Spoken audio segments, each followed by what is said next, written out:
Jesus Cristo é o mesmo, ontem, hoje e o será para sempre.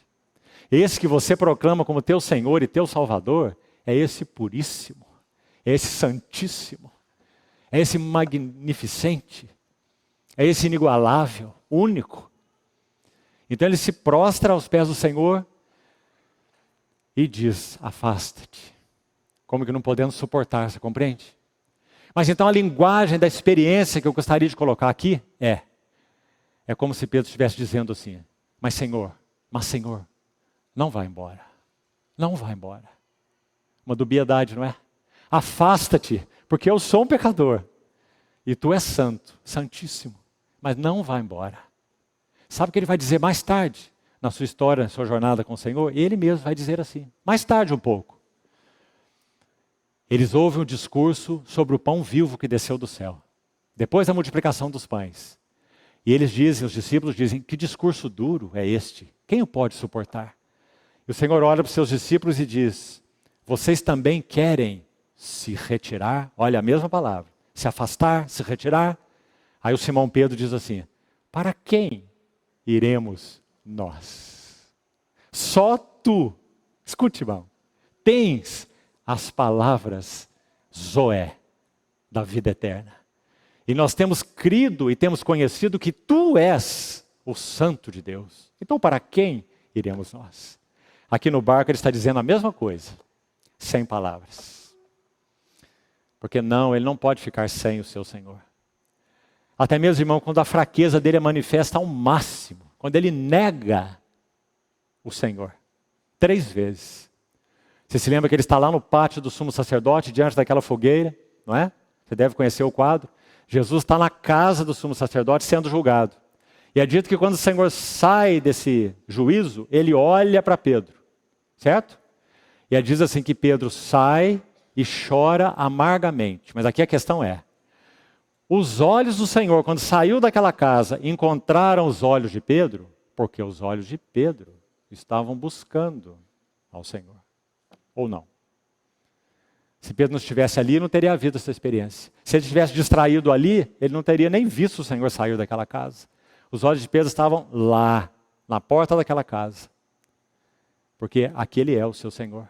Embora ele não tenha a coragem de admiti-lo diante dos guardas e nem diante de uma criada. Porque ele é fraco. Ele confiou no amor dele pelo Senhor. Dizendo, não Senhor, todos vão te abandonar, eu não vou te abandonar. Esses outros 11, eu não sei se o Senhor escolheu muito bem, mas comigo o Senhor não errou. Eu vou com o Senhor até o fim, eu vou com o Senhor até a morte. Mas quando ele foi provado, ele negou, porque ele confiou que ele tinha um amor inquebrantável pelo Senhor. Mas ele não tinha. O Senhor é quem tem um amor inquebrantável por ele. Então, ao invés de confiar no amor do Senhor por ele, ele confiou no amor dele pelo Senhor. Então ele negou o Senhor. Mas quando o Senhor olhou para ele estava olhando para o Senhor. Então ele saiu e chorou amargamente. Por isso que ele diz em João 21, vamos voltar a isso em outra oportunidade, eu vou pescar. Porque agora o Senhor tinha ido à cruz, ele não encontrou mais o Senhor em momento nenhum, e ele está um tanto deprimido. O Senhor ressuscita, aparece a ele, Lucas 24, 34, o Senhor ressuscitou e já apareceu a Simão, no mesmo dia, no mesmo domingo da ressurreição.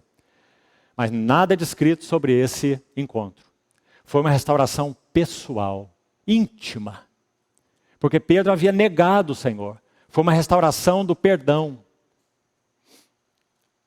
do acolhimento, íntima, pessoal. Nada é escrito sobre ela, mas é dito que ela ocorreu.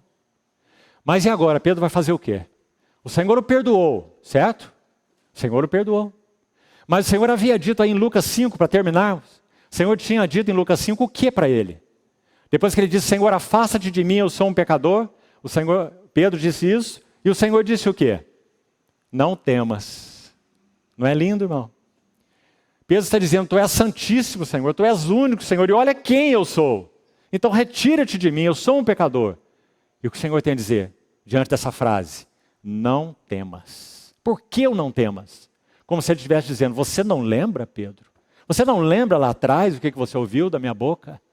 Tu és Simão, tu serás Cefas. E os dons e a vocação de Deus são sem arrependimento, irrevogáveis. Ele falou isso também para você, se você é um cristão verdadeiro. Ele colocou a mão em sua vida e a vocação dele é irreversível. Então é como se ele dissesse, você está com a memória fraca, Pedro? Lembra o que eu te disse? Então ele falou, não temas. Doravante serás pescador de homens. Então ele está dizendo, eu te chamei não apenas para ser Cefas, uma pedra, e tirar você da sua dubiedade, da sua inconstância. Eu te chamei para ser meu cooperador, pescador de homens. O pescador de homens com P maiúsculo se chama Jesus. Mas ele chamou Pedro para ser o seu cooperador nessa pesca de homens. Então, quando ele ressuscita, para concluir, ele restaura Pedro pessoalmente. Perdão, acolhimento, um encontro íntimo, registrado nas Escrituras, mas com nenhum detalhe. Guarde isso, Lucas 24, 34. Mas depois, Pedro é registrado de novo no Evangelho de João, capítulo 21, naquela peça que nós já citamos. Porque embora o Senhor já tenha restaurado a ele pessoalmente, o que ele vai fazer da vida agora? Ele é um homem perdoado? Sim. Ele é um homem acolhido de novo pelo Senhor? Sim. Ele sabe que o Senhor pôs a mão na vida dele para transformá-lo de um Simão para um Cefas, um Pedro? Sim. Mas, o que ele vai fazer agora? Como isso vai acontecer? Ele vai fazer o que ele sabe fazer. Então ele diz em João 21, eu vou pescar. Mas o Senhor tinha dito, doravante, daqui em diante, você será um pescador de homens, não de peixes.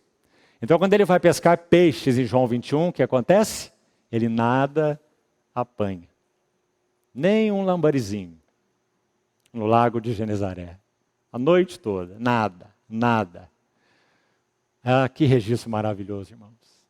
Então tem um cidadão lá na praia que eles não sabem quem é. No alvorecer do dia, ainda coberto ali pela meia escuridão. Mas João reconhece uma voz, a voz dele. João, aquele que reclinava a cabeça no peito do Senhor. Então João diz, é o Senhor. E como já falamos, Pedro se lança na água, não pode nem esperar o barco. Parece que ainda é o mesmo Pedro, não é? Nada à frente do barco, chega na praia e vê um braseiro. Porque ele havia negado o Senhor à beira de um braseiro, na casa daquele sacerdote que nós já explicamos, do sumo sacerdote. Agora o Senhor coloca de novo um braseiro na praia.